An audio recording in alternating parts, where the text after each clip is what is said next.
"Ini aku, utuslah aku."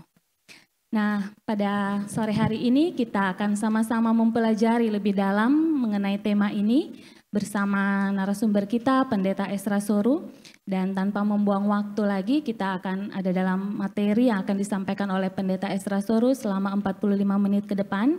Dan setelah itu kita akan masuk dalam ruang tanya jawab selama 30 menit. Bagi saudara-saudari yang ingin bertanya bisa mempersiapkan pertanyaannya ketika materi sementara disampaikan. Baik, kita mulai saja. Kami persilahkan kepada Pendeta Esra untuk membawakan materinya. Silakan. Oke, baik, shalom. Seperti dikatakan moderator tadi, ini adalah pernyataan terkenal dari Nabi Yesaya, "Ini aku, utuslah aku." Biasanya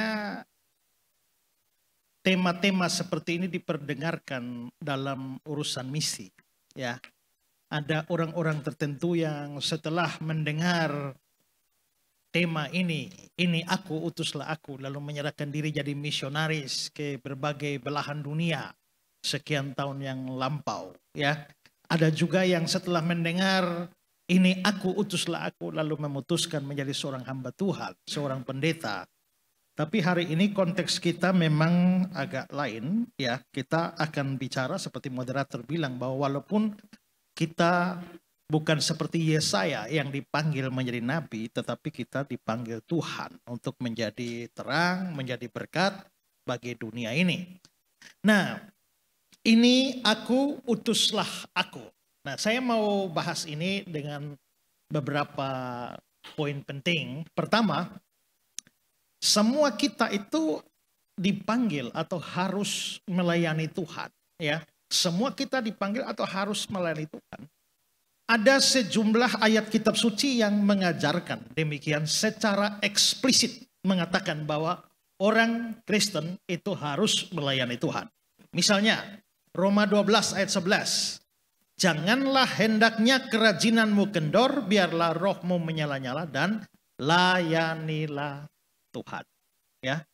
Ada 1 Tesalonika 1 ayat 9. "Kamu berbalik dari berhala-berhala kepada Allah untuk melayani Allah yang hidup dan benar." Ya, perhatikan bahwa nasihat ini diberikan Paulus kepada seluruh jemaat Kristen. Bukan kepada pendeta, bukan kepada para pemimpin saja, tapi kepada seluruh orang Kristen. Maka itu berarti bahwa memang untuk pemuda-pemuda Kristen atau siapa saja yang menyebut diri Kristen, itu punya kewajiban untuk melayani Allah. Ada juga ayat-ayat yang menyatakan bahwa orang percaya itu tidak hidup untuk diri sendiri, melainkan untuk kemuliaan Tuhan. Misalnya 2 Korintus 5:15. "Dan Kristus telah mati untuk semua orang, supaya mereka yang hidup tidak lagi hidup untuk diri sendiri, tetapi untuk Dia." Hidup untuk Dia. Kalau saya hidup untuk Dia, pasti saya harus melayani dong. Kalau saudara hidup untuk Dia, maka harus melayani Dia dong. Kita tidak bisa hidup untuk Tuhan tanpa melayani Dia. Selanjutnya juga ada ayat-ayat yang menyatakan bahwa kita ini hamba Tuhan. Kolose 3 ayat 24. Ya. "Kristus adalah Tuhan dan kamu adalah hambanya." Seringkali istilah hamba Tuhan itu dipersempit hanya untuk pendeta atau penginjil. Tapi sebenarnya kalau kita baca di dalam Alkitab, semua orang percaya itu adalah hamba. Maka saya hamba Tuhan, saudara hamba Tuhan, seadanya orang percaya itu adalah hamba Tuhan. Dan tidak ada hamba yang tidak melayani. Hamba itu melayani. Maka jikalau semua orang percaya itu adalah hamba Tuhan, maka harus melayani. Semua orang percaya harus melayani. Pada saat kita percaya kepada Kristus, kita menjadi pengikut Kristus, Kristen. Kristen itu artinya pengikut Kristus. Ya. Nah, kalau kita ini pengikut Kristus, maka harus diingat dua hal. Pertama, kita itu pengikut Kristus, tapi kita juga harus melayani Kristus. Banyak orang yang melayani Kristus tanpa mengikut Dia, tapi ada orang yang mengikut Dia tanpa melayani Dia. Itu tidak memungkinkan. Tidak boleh ada orang yang melayani Kristus tanpa mengikut Kristus. Makanya dalam Yohanes 12 ayat 26 dibilang, Barang siapa melayani aku, dia harus ikut aku. Jadi kalau mau melayani aku, harus ikut aku. Ada orang melayani Tuhan, tapi sebenarnya tidak ikut Tuhan. Ya. Tapi juga tidak boleh ada orang yang mengikuti Tuhan, tapi tidak melayani dia. Maka Markus 15 ayat 41 bilang, mereka semuanya telah mengikut Yesus dan melayaninya. Jadi harus ikut dan melayani. Tidak boleh ikut tanpa melayani, tidak boleh melayani tanpa ikut. Nah, lalu mengapa sampai kita harus melayani? Coba perhatikan kembali 2 Korintus 5:15. Dan Kristus telah mati untuk semua orang, supaya mereka yang hidup tidak lagi hidup untuk diri sendiri, tapi untuk Dia yang telah mati dan telah dibangkitkan untuk mereka. Jadi alasan mengapa kita ini harus melayani Dia, ya karena Dia sudah mati dan sudah bangkit bagi kita.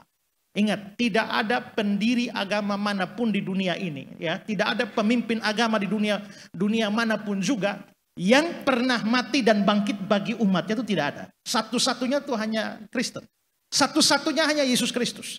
Dan kalau Dia mati dan bangkit bagi kita, maka tidak bisa tidak, kita memang tidak boleh hidup untuk diri sendiri, sebaliknya hidup untuk Dia. Dia sendiri pernah memberikan hidupnya untuk kita, untuk melayani kita. Matius 20 ayat 28. Ya. Anak manusia datang bukan untuk dilayani, melainkan untuk melayani dan memberikan nyawanya menjadi tebusan bagi banyak orang. Karena itulah, maka kalau saudara betul-betul seorang Kristen sungguh-sungguh, seorang Kristen yang sejati, tidak bisa ikut Tuhan tanpa melayani. Siapapun kita harus melayani Tuhan. Ya, saya ngomong nggak terlalu panjang ya, supaya bisa ada kesempatan tanya jawab nanti ya. Sekarang hal yang kedua. Walaupun kita semua dipanggil untuk melayani Tuhan, tapi tidak semua diberikan panggilan khusus sebagai full timer di ladang Tuhan. Ya, tidak semua orang dipanggil menjadi nabi, menjadi rasul, menjadi pendeta, menjadi penginjil yang memberikan seluruh hidup mereka untuk Tuhan. Memang ada orang-orang dipanggil seperti itu. Misalnya seperti rasul-rasul itu. Itulah sebabnya pada waktu mereka dipanggil, mereka meninggalkan segala sesuatu untuk ikut Tuhan dan layani Tuhan. Contoh Matius 4, 19-22 ya. Mari ikutlah aku, kamu akan kujadikan penjala manusia. Lalu ayat 20, lalu mereka pun meninggalkan jalannya dan mengikuti Dia. Tadi kan mereka tukang tangkap ikan. Sekarang tinggalkan jala, ikut Dia. Lalu ayat 22-nya, mereka segera meninggalkan perahu serta ayahnya lalu mengikut Dia. Jadi ada orang-orang yang memang dipanggil untuk full time melayani Tuhan. Maka mereka meninggalkan segala sesuatu. Tapi saudara, Alkitab juga memberikan kisah di mana ada orang yang mau ikut Tuhan full time, tapi Tuhan menolak. Ya, coba kita lihat Markus 5, 18-19. Pada waktu Yesus naik lagi ke dalam perahu, orang yang tadinya kerasukan setan itu meminta supaya ia diperkenankan menyertai dia. Ayat 19, Yesus tidak memperkenankannya. Jadi ada orang mau ikut Yesus kemana saja, tapi Yesus tidak perkenankan. Tapi Dia berkata kepada orang itu, pulanglah ke rumahmu, kepada orang-orang sekampungmu, beritahukanlah kepada mereka segala sesuatu yang telah diperbuat Tuhan atasmu, dan bagaimana Dia telah mengasihani engkau. Jadi ada orang yang Tuhan panggil, tinggalkan semua kampung halaman, segala sesuatu, ikut Tuhan. Tuhan kemana saja dia ikut. Ikut Tuhan Yesus. Ya kemana saja ku mengikut Dia. Tapi yang ini minta ikut Tuhan dan tidak. Lalu pulang kembali kampung. Ya, bersaksi di kampung. Berarti memang ada orang yang dipanggil untuk melayani secara full seperti pendeta-pendeta. Ya, tapi ada orang yang dipanggil Tuhan. Tuhan tidak panggil dia full time. Tapi Tuhan mau dia tetap bersaksi. Tuhan mau dia tetap melayani di mana dia tinggal. Dan ini berarti bahwa mereka atau saudara yang tidak dipanggil menjadi pendeta pun, ya, itu tetap harus melayani. Nah, melayani dengan cara bagaimana kalau kita tidak jadi pendeta? Melayani melalui profesi kita masing-masing. Ya, mereka yang tidak dipanggil secara full time, Mereka mungkin adalah seorang guru di sekolah, tapi mereka adalah hamba Tuhan yang harus melayani Tuhan. Saudara mungkin pedagang, tapi saudara adalah hamba Tuhan yang harus melayani Tuhan. Saudara mungkin adalah besok-besok akan jadi politikus, tapi itu adalah hamba Tuhan yang melayani Tuhan. Saudara bisa jadi seorang businessman, businesswoman, tapi saudara adalah hamba Tuhan yang melayani Tuhan. Saudara mungkin urusan ojek, nge-grab, tapi saudara adalah hamba Tuhan yang melayani Tuhan. Dokter, tapi adalah hamba Tuhan yang melayani Tuhan. Maka di sini kita bisa melihat bahwa orang dipanggil beda-beda. Ada yang full time, tapi ada yang dipanggil untuk melayani Tuhan yang profesi. Kalau Tuhan tidak memanggil kamu jadi pendeta, tak usah paksa diri. Ya, karena Tuhan mau kamu melayani dengan profesimu. Ya, tapi kalau Tuhan memang panggil kamu untuk melayani full time, misalnya menjadi pendeta atau penginjil, jangan lari. Ya, nanti seperti Yunus. Tuhan kirim ikan baru tangkap. Saya pikir-pikir tuh Yunus tuh untung. Ikan hanya telan dia. Seandainya ikan punya dia, maka selesai, kelar hidup Yunus. Ya. Nah, karena itulah maka kita mungkin bukan full timer, tapi kita dipanggil oleh Tuhan untuk melayani Tuhan. Sekarang yang ketiga. Kalau memang kita dipanggil Tuhan untuk melayani dalam profesi kita, terus bagaimana caranya saya melayani Tuhan dalam profesi saya? Ya, saya berikan beberapa tips. Pertama, untuk melayani Tuhan dalam profesi kita, maka kerjalah secara sungguh-sungguh dan benar dalam profesi saudara. Ya, kerja sungguh-sungguh dan benar di dalam profesi saudara. Karena apa, saudara? Karena di dalam satu profesi yang sekuler sekalipun, itu tetap dilihat sebagai sebuah pelayanan. Coba kita perhatikan Efesus 6, ayat 5-7. Dia bilang begini, hai hamba-hamba, taatilah Tuhanmu di dunia dengan takut dan gentar dan dengan tulus hati, sama seperti kamu taat kepada Kristus. Jadi ini hamba-hamba atau budak-budak yang kerja pada majikannya itu seperti kamu taat pada Kristus. Jadi taat majikan itu sama dengan taat Kristus. Taat pimpinan sama dengan taat Kristus. Taat bos sama dengan taat pada Kristus. Taat kepala kantor sama dengan taat pada Kristus. Ayat 6. Jangan hanya di hadapan mereka saja untuk menyenangkan hati orang, tetapi sebagai hamba-hamba Kristus. Ini kan bukan pendeta, ini kerja jadi budak. Tapi mereka taat Tuhan mereka sebagai hamba-hamba Kristus. Yang dengan segenap hati melakukan kehendak Allah. Ayat 7, yang dengan rela menjalankan pelayanannya seperti orang-orang yang melayani Tuhan dan bukan manusia. Maka saudara kerja di kantor mungkin. Atau saudara kerja di perusahaan apapun. Ya, atau saudara bikin apa saja.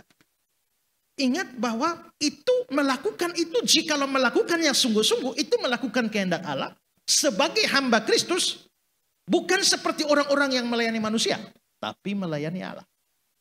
Maka seorang tukang ojek, itu dia melayani Allah. Seorang dokter melayani Allah. Seorang guru melayani Allah. Seorang pegawai, pedagang melayani Allah. Ya. Kolose 3, 22-23. Hai hamba-hamba, taatilah Tuhanmu yang di dunia ini dalam segala hal. Jangan hanya di hadapan mereka saja untuk menyenangkan mereka, melainkan dengan tulus hati karena takut akan Tuhan. Apapun juga yang kamu perbuat, perbuatlah dengan segenap hatimu seperti untuk Tuhan dan bukan untuk manusia. Nah, kalau begitu, ini jelas dua ayat ini bicara soal hamba-hamba. Ini bukan para rasul, bukan para full timer di ladang Tuhan. Mereka budak-budak yang melayani Tuhan mereka dengan segala macam pekerjaan mereka yang ada.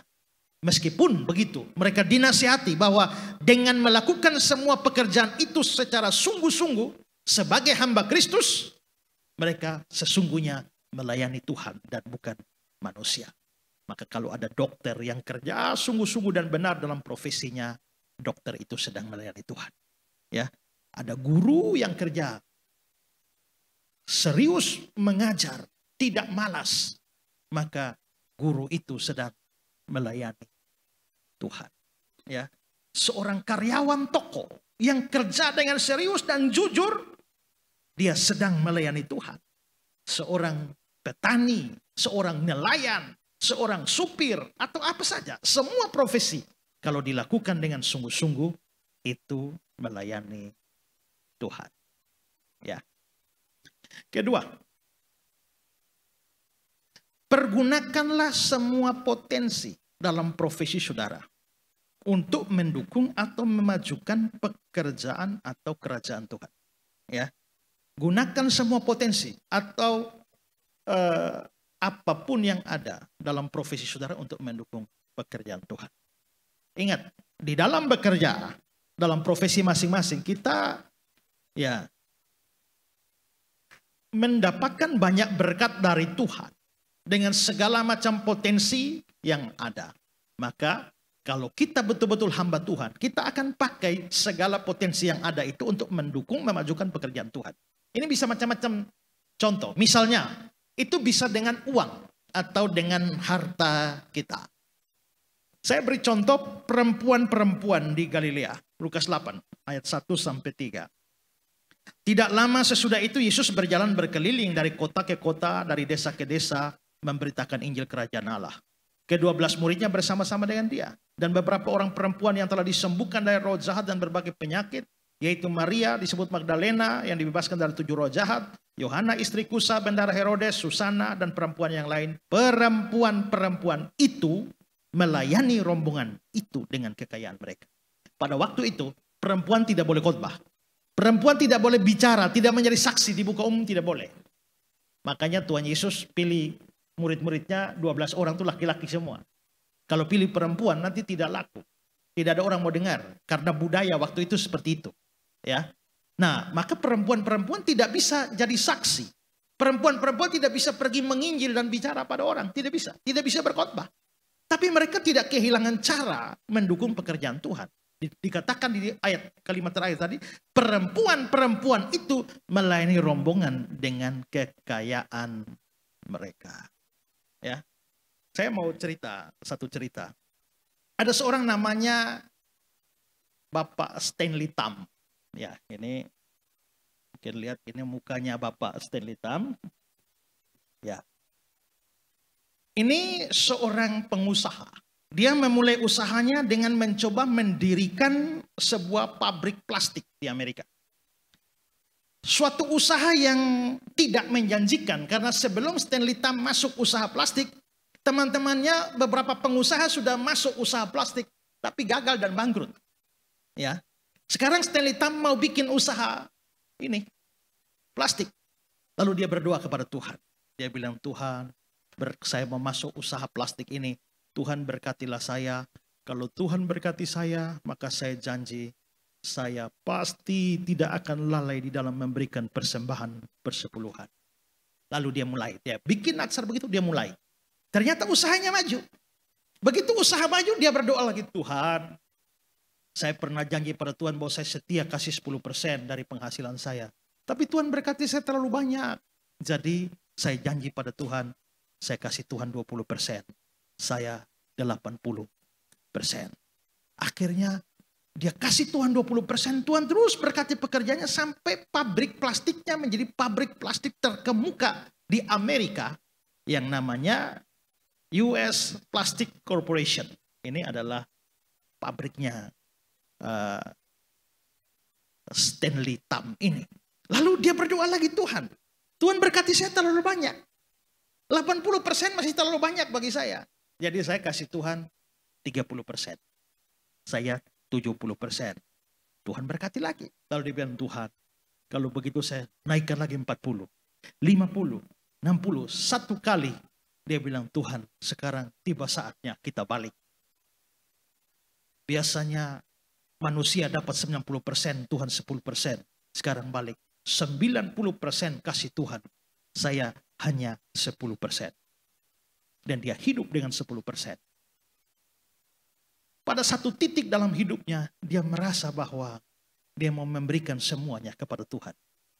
Lalu dia pergi ke notaris untuk mengalihkan perusahaannya. Dan perusahaan itu dia kasih nama baru, Jesus Christ Company. Perusahaan Yesus Kristus. Maka seluruh keuntungan 100% dari perusahaan itu untuk Yesus Kristus. Dan dia kembali digaji. Begitu dia gaji, dia kasih 10% lagi. Ya. Maka perusahaan Jesus Christ Company, lalu dia pasang tulisan besar, Christ is the answer. Ya, Kristus adalah jawaban. Ini kisah nyata. Ya, kisah ini saudara bisa baca dalam sejumlah literatur ini. Ya, ada Stanley Tam, terus the next, ya. Nah, ini ada publikasi satu lagi, ya, God owns my business. Ya, Tuhan adalah pemilik dari bisnis saya. Lalu saudara, berarti uang ini banyak. Begitu uang sudah banyak, Stanley Tam bingung, ini uang banyak, ini mau dibikin apa ini Jesus Christ Company. Lalu dia bertemu dengan seorang yang namanya Charles Kuhlman. Ya, Charles Kuhlman. Ya, dari mereka berdua sepakat, daripada uang banyak tidak tahu mau bikin bagaimana, ya kita bikin OMS, Oriental Mission Society. Dan ini untuk apa? Untuk membiayai misionaris-misionaris kemana-mana. Membiayai penginjilan-penginjilan di mana. Lalu di kantor OMS internasional, kalau Injil sudah masuk Nepal, bendera Nepal berdiri di sana. Ya, kalau Injil masuk India, bendera India. Injil masuk Cina, bendera Cina berdiri. Lalu pada tahun 1975, ya, ada seorang perempuan muda Skotlandia yang namanya Nancy Gill. Dia datang dan dia bilang, saya dipanggil untuk pergi ke Indonesia. Ya, saya dipanggil untuk pergi ke Indonesia. Lalu supaya dibiayai oleh Oriental Mission Society, Jesus Christ Company. Akhirnya 1975 juga Nancy Gill mendarat di Indonesia dan mulai memberitakan Injil di kalangan orang-orang tidak percaya. Dan akhirnya orang-orang banyak yang percaya kepada Yesus Kristus. Lalu si Nancy Gill ini mulai mendidikkan, orang-orang banyak bertobat. Lalu kalau begitu ini orang harus dididik. Harus dididik berarti harus bikin sekolah. Sekolah itu dibiayai lagi dari uangnya Jesus Christ Company. Pada tahun 1995,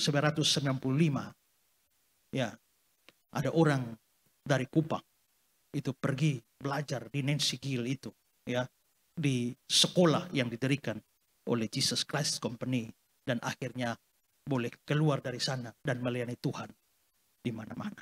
Ya, next. Ini orang yang pergi ke sana. Kenal tidak? Tidak kenal? Yang sedang berbicara dengan saudara sekarang.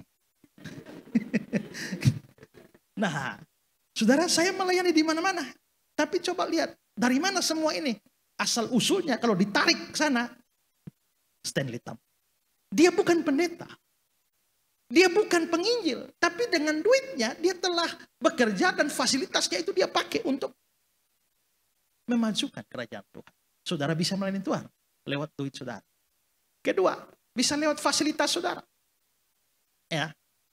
Coba Lukas 5. Pada suatu kali Yesus berdiri di pantai danau Genesaret. Sedang orang banyak mengerumuni dia hendak mendengar firman Allah. Dia melihat dua perahu di tepi pantai. Nelayan-nelayan turun dan sedang membasuh jalannya. Dia naik ke dalam salah satu perahu itu, yaitu perahu Simon.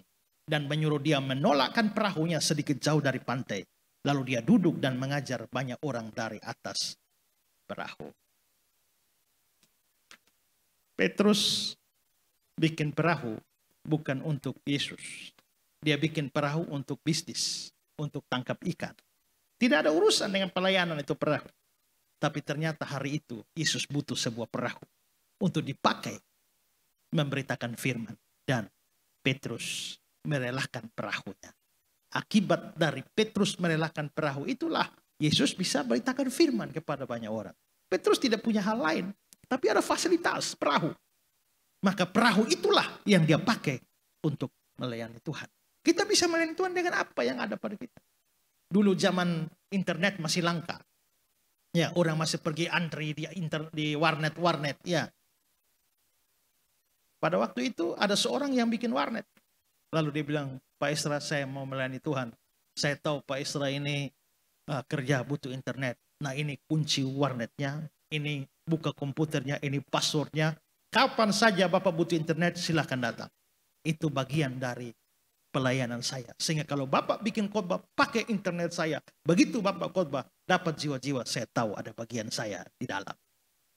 Nah, kalau begitu dengan apa yang dia punya, fasilitas yang dia punya, dia pakai untuk melayani Tuhan. Begitu juga gereja mula-mula, itu bukan gedung-gedung seperti sekarang, hanya rumah-rumah. Tapi ada banyak orang yang punya rumah, mereka pakai untuk melayani Tuhan. Misalnya, coba lihat 1 Korintus 16 ayat 19. Salam padamu dari jemaat-jemaat di Asia Kecil, Aquila, Priscilla, dan jemaat di rumah mereka. Berarti Aquila dan Priscilla ini punya rumah, mereka kasih untuk menjadi tempat berkumpul dan beribadah. Begitu juga Filemon, ya.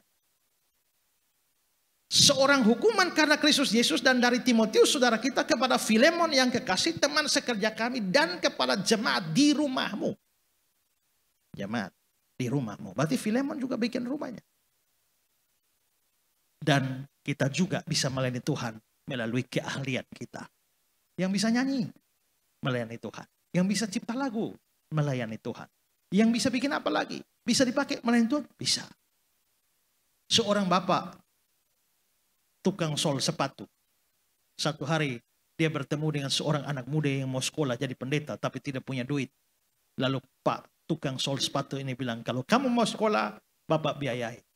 Akhirnya si anak pergi sekolah, tapi disponsori oleh si bapak, tukang bikin sepatu ini. Sampai akhirnya anak itu tamat menjadi pendeta dan mau ditapis jadi pendeta. Bapak itu hadiahkan dia sepatu baru. Lalu bapak itu bilang, nak, Bapak tidak sekolah, Bapak tidak bisa khotbah. Ya, tapi setiap kali kamu naik mimbar dan berkhotbah, pakailah sepatu Bapak ini. Karena setiap kali kamu naik mimbar dan berkhotbah, Bapak tahu Bapak juga ikut naik mimbar lewat sepatu itu. Yang begini-begini tidak akan Tuhan lupakan. Ya. Air sejuk secangkir saja kalau diberikan kepada seorang yang adalah muridku, kamu tidak akan kehilangan upahnya, kata firman Tuhan. Ketiga, terakhir, kita bisa beritakan Injil di lingkungan atau profesi kita. Saudara mungkin kerja di kantor, atau jadi guru, atau di pasar, selalu berusaha untuk beritakan Injil. Pasti kita punya relasi dengan orang-orang yang tidak percaya. Ya, atau bahkan mungkin sesama orang Kristen, tapi masih Kristen KTP saja. Kita perlu beritakan Injil. Paulus pernah bekerja sebagai tukang kemah. Tapi coba lihat kisah 18. Kemudian Paulus meninggalkan Athena, pergi ke Korintus. Di Korintus dia berjumpa dengan seorang Yahudi bernama Aquila dan Priscilla, istrinya. Paulus singgah di rumah mereka. Dan karena mereka melakukan pekerjaan yang sama, bangun tenda, dia tinggal bersama-sama mereka. Mereka bekerja sama-sama karena sama-sama tukang kemah. Belakangan Priscilla dan Aquila jadi Kristen. Roma 16, 3-5. Sampaikan salam kepada Priscilla Aquila, teman-teman sekerjaku dalam Kristus Yesus. Lalu ayat 5, ada jemaat di rumah mereka. Kalau begitu, di kerja kemah atau kerja tenda ini, Paulus pasti beritakan Injil. Ya, mungkin kita berpikir bagaimana cara beritakan Injil? Ya, itu mungkin perlu session khusus lagi untuk belajar bagaimana cara mengkomunikasikan Injil kepada orang lain. Tapi ya, ini semua mengajarkan kita bahwa profesi apapun kita dapat melayani Tuhan. Satu hari babi pergi menemui sapi. Lalu babi bilang, babi ini sedih sekali. Lalu sapi bilang, Bi, kenapa kau murung sekali? Lalu babi bilang begini, saya ini heran, kita dua sama-sama binatang. Tapi nasibmu kenapa jauh lebih baik dari saya? Kenapa? Coba, jarang-jarang.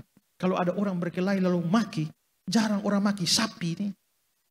Tapi kebanyakan orang maki babi ini. Kenapa saya terus yang disebut-sebut? Nama saya terus dijadikan ajang maki-makian. Tapi kamu tidak. Lalu sapi bilang, ya ada beda antara kau dan aku babi. Apa bedanya? Ya. Apa bedanya? Sapi bilang, ya saya itu sewaktu hidup berguna. Saya bisa bajak sawah, saya bisa bantu Tuhan kita angkut barang, ya. Saya bisa jadikan tunggangan. Waktu mati juga tetap berguna. Ya, masih bisa dibikin sate sapi, ya, rendang dan lain sebagainya. Saya hidup berguna, mati berguna. Tapi coba lu babi, lu selama hidup ini tidak berguna. Lu hanya kerjanya makan tidur, makan tidur, makan tidur. Lu tuh baru berguna kalau sudah mati. Ya kan? Jadi si babi. Itulah beda lu dengan beta, kata sapi. Sekarang saya tanya, saudara kayak babi atau sapi? Marilah melayani Tuhan. Hidup berguna, mati memuliakan Tuhan. Paulus bilang, kalau aku hidup, hidup untuk Tuhan. Mati adalah keuntungan. Tuhan berkati kita. Ya. Baik, terima kasih untuk Pendeta Esra yang sudah menyampaikan materi buat kita pada malam hari ini. Dan kita masuk dalam sesi tanya jawab. Saya buka menjadi 2 termin. Yang pertama untuk 3 penanya. Bisa silakan langsung bagi saudara-saudara yang ingin bertanya. Bisa langsung mengangkat tangan untuk memberikan pertanyaan. Waktu kita tidak banyak, karena itu mari kita pergunakan dengan baik. Silakan. Satu orang satu pertanyaan saja ya. Jangan satu orang maju dia kasih 3 ya. Satu saja lalu to the point dan begitu tanya saya langsung jawab supaya jangan buang waktu. Silakan kalau ada.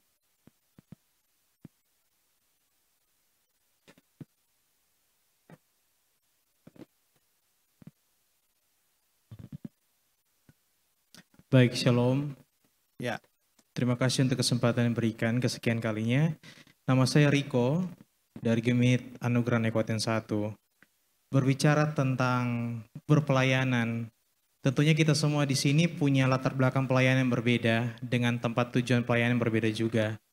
Kalau saya sendiri sering melayani baik itu sebagai WL ataupun singar dan juga bisa juga dikatakan tugas untuk membawakan firman. Dan sering kali kita dengar atau kalimat yang berkata mungkin dalam doa juga mengatakan semoga pelayanan yang kita lakukan menjadi berkat. Terkadang menjadi pertanyaan bagi saya pribadi, ketika pelayanan itu sudah dilakukan dan apa yang kita lakukan sudah menjadi berkat, nyata dari menjadi berkat itu seperti apa yang kita bisa lihat seperti itu.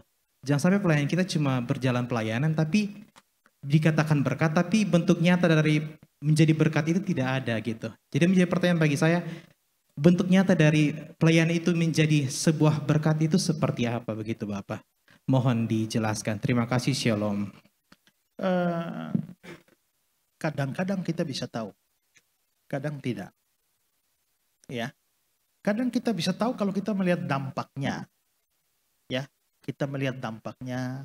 Misalnya pada waktu kita misalnya menasihati seseorang, tahu-tahu orang itu berubah. Itu pasti sudah jadi berkat bagi orang itu. Ya. Atau misalnya kita, contohnya saya ada di sini dan saya beritakan firman kepada saudara. Tapi ternyata ada di antara saudara yang, waduh betul ya. Saudara menjadi lebih sungguh-sungguh melayani. Artinya itu telah menjadi berkat. Nah, jadi dilihat dari dampaknya. Tapi kadang-kadang kita tidak tahu. Di Matius pasal 25, Tuhan Yesus pada pengadilan terakhir kan omong, waktu aku lapar engkau beri aku makan. Waktu aku haus engkau beri aku minum. Waktu aku telanjang kamu beri aku pakaian. Ya, lalu mereka tanya, Tuhan, kapan kami lihat engkau lapar kami beri makan? Kapan engkau haus kami beri minum? Lalu Tuhan bilang apa? Apapun segala sesuatu yang kamu buat terhadap orang-orang yang kecil ini, kamu telah melakukannya untuk aku. Mereka tidak menyadari. Tapi ternyata Tuhan mencatat semuanya. Ya, Tuhan mencatat semuanya. Pelayanan doa misalnya, ya, pelayanan doa misalnya, saudara berdoa untuk orang, tapi saudara nggak tahu bagaimana nasibnya dia setelah itu. Tapi saudara pernah ada orang yang berdoa untuk pertobatan seseorang, sampai dia mati itu orang belum bertobat. 7 tahun setelah dia mati baru itu orang bertobat. Maka orang yang berdoa itu tidak lagi mendapatkan kesempatan untuk tahu bahwa misalnya saya berdoa untuk ibu. saya berdoa ini penjahat besar, saya doa supaya bertobat. Ya, 10 tahun saya berdoa juga sampai saya sudah almarhum, belum bertobat juga. Setelah saya sudah almarhum, tahu-tahu bertobat. Ternyata doa-doa saya Tuhan baru kabulkan setelah saya mati. Ya, maka itu pasti telah menjadi berkat. Jadi kadang-kadang kita bisa tahu, dilihat dari efek yang mana Tuhan menunjukkan efeknya pada kita. Tapi kadang-kadang tidak tahu. Yang paling penting adalah lakukan dengan tulus dan dengan motivasi yang benar. Itu pasti bagaimanapun juga pasti akan menjadi berkat. Jadi tidak usah kita persoalkan jadi berkat bagi sana, tidak. Lihat motivasi kita di dalam melayani. Karena apa? Action bisa sama, motivasi bisa beda. Pernah lihat kucing kejar tikus? Apa yang sama? Lari. Sama-sama lari kan? Tapi coba bertanya, mengapa kucing lari? Mengapa tikus lari? Nah, itu jawabannya mulai berbeda. Kucing lari karena mau makan tikus. Tikus lari karena mau selamatkan nyawa. Jadi satu lari urusan perut, satu lari urusan nyawa. Padahal sama-sama lari. Orang bisa melayani, sama-sama melayani, tapi motivasi bisa lain. Ya, kalau motivasi sudah buruk, biasanya tidak jadi berkat bagi orang. Kalau motivasi benar, maka pasti akan menjadi berkat, biarpun kita tidak tahu.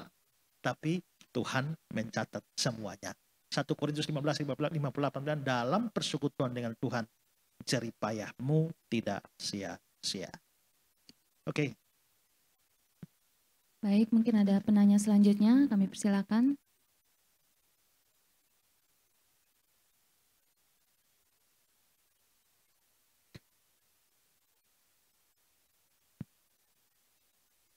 Masih ada? Masih ada 15 menit, silakan. Kalau tidak punya pertanyaan seputar itu ya mau tanya bebas juga boleh. Apa saja. Silakan Ibu.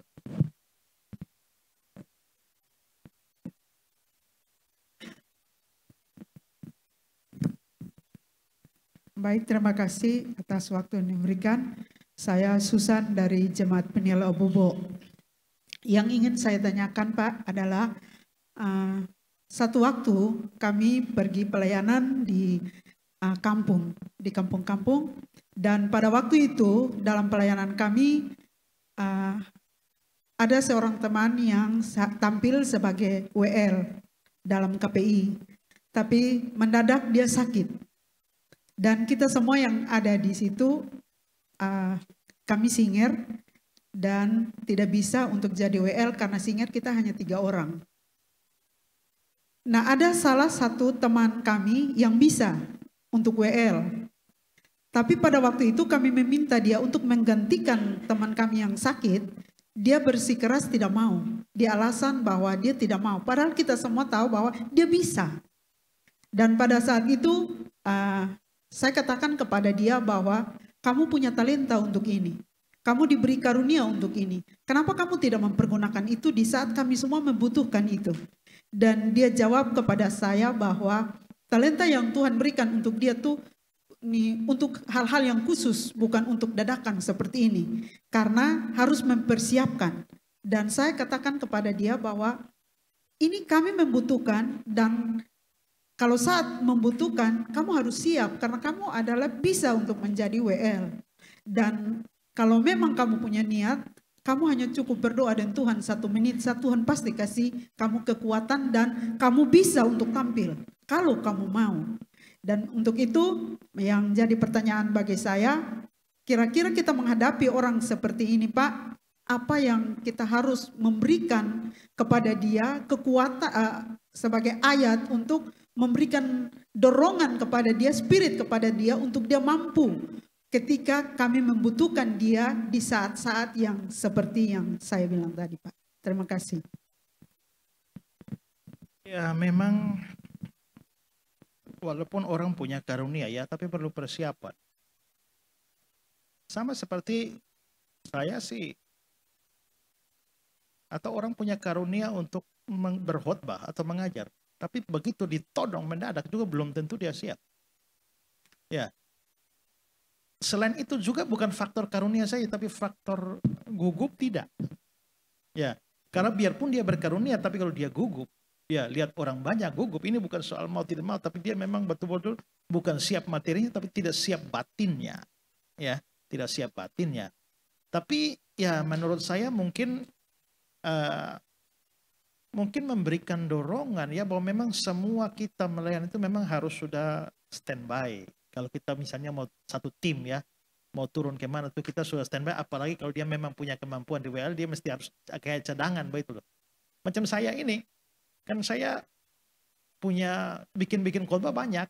Jadi tiba-tiba dikasih dadakan begitu ya sudah bangun ada. Karena sudah ada persiapan sebelumnya ya. Nah maka di situ memang semua yang melayani dalam berkhotbah atau singer atau WL sudah punya harus ada plan B-nya. Ya plan B-nya. Tapi menurut saya mungkin kalau saya ada di situ saya bilang begini. Mungkin saya akan nasihat. Kamu mesti ingat ya bahwa di antara kamu mungkin tidak bagus. Ya, tapi kami ini lebih jelek dari kamu. Ya kan? Ya toh? Nah, artinya adalah mungkin kamu tidak bisa tampil yang bagus kalau kamu persiapan. Tapi dalam kondisi semacam ini, yang terburuk dari kamu pun masih lebih bagus, lebih baik dari kami. Ya, sehingga demi pekerjaan Tuhan ini kamu harus mau. Ya, itu juga kadang-kadang kita juga harus melihat bahwa Tuhan bisa bekerja dalam kondisi yang mana kepepet begitu. Kadang-kadang justru pada saat kita merasa tidak berdaya itulah Tuhan bisa memakai gitu. Saya kasih contoh misalnya gini. Ada seorang pengkhotbah Amerika yang pergi bikin KKR di Rusia. Rusia dikuasai komunis pada waktu itu sehingga tidak bisa ada KKR model begini. Mereka KKR di bawah tanah. Di ruang-ruang bawah tanah. Lalu pengkhotbah Amerika ini punya seorang penerjemah bahasa Rusia. Jadi hari pertama dia khotbah ditranslate ke Rusia. Hari kedua khotbah ditranslate ke Rusia. Tidak ada dari antara jemaat yang tahu bahasa Inggris. Ini pendeta tidak tahu bahasa Rusia. Pokoknya bergantung penerjemah. Hari ketiga mau KKR, tunggu-tunggu penerjemahnya tidak muncul-muncul. Di mana? Oh, ditangkap komunis. Nah, sekarang mau bagaimana? Semua yang jemaat tidak ada satu pun mengerti bahasa Inggris. Dia yang ngomong tidak ngerti bahasa Rusia, satu titik pun tidak. Ini apa yang terjadi? Dia berdoa, Tuhan, kehendakmu terjadilah. Dia naik, dia khotbah pakai bahasa Inggris. Pada waktu dia khotbah pakai bahasa Inggris, anehnya ini orang-orang semua kok kayak mengerti. Habis dia khotbah, orang datang pegang tangan, baru setelah itu muncul orang lain, baru mereka kasih tahu, kalau tahu si Bapak ini bisa bahasa Rusia. Kenapa hari pertama, kedua kita perlu penerjemah? Berarti si Bapak itu khotbah dalam bahasa Inggris, tapi sampai di telinganya pendengar itu jadi bahasa Rusia. Itu ajaib itu. Itu mujizat. Maka kadang-kadang dalam keadaan kepepet begitu, Tuhan bisa bikin mujizat. Ya. Karena itu asal kepepetnya bukan kelalaian kita. Ya. Maka kita harus punya keberanian bahwa dalam kelemahan-kelemahan seperti itu, justru kadang-kadang kuasa Tuhan itu lebih nampak. Ya. Oke, ada lagi.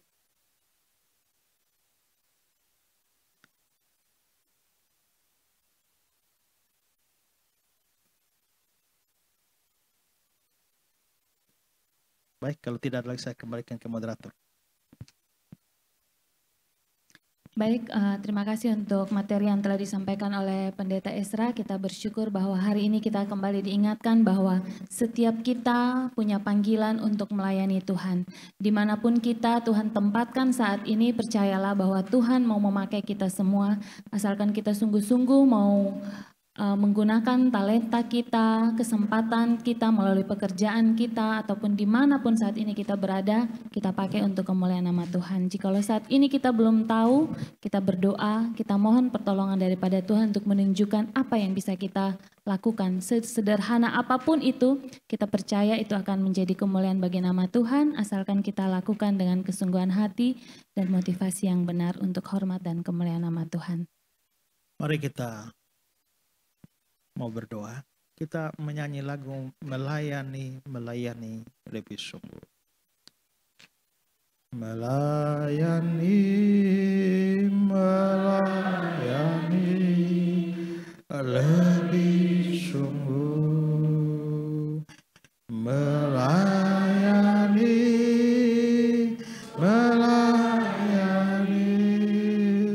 lebih sungguh. Tuhan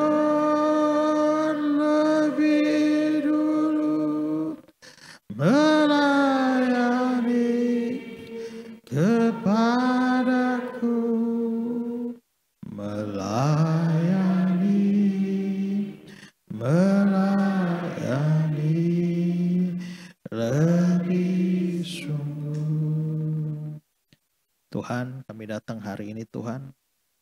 Tuhan lihat kami semua.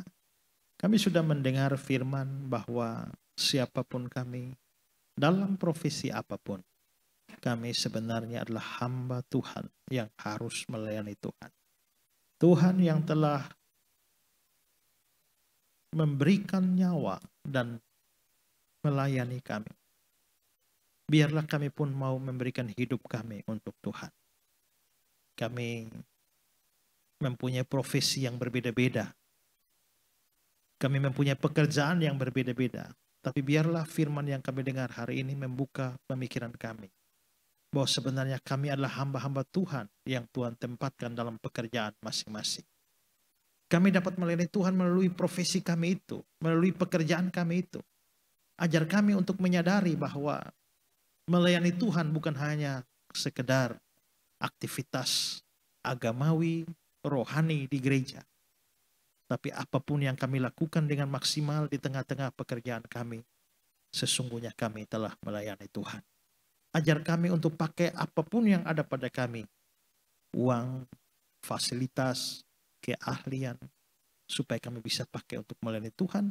Bahkan Tuhan bisa pakai pada kami untuk memberitakan Injil kepada saudara-saudara, sahabat-sahabat, teman-teman, orang-orang di sekitar kami pada waktu kami bekerja atau beraktivitas. Terima kasih Tuhan. Biarlah dengan ini kami boleh memiliki komitmen yang sama dengan Nabi Yesaya. Ini kami, utuslah kami. Utuslah kami melayanimu dalam kehidupan kami sehari-hari. Dalam nama Yesus kami berdoa. Amin.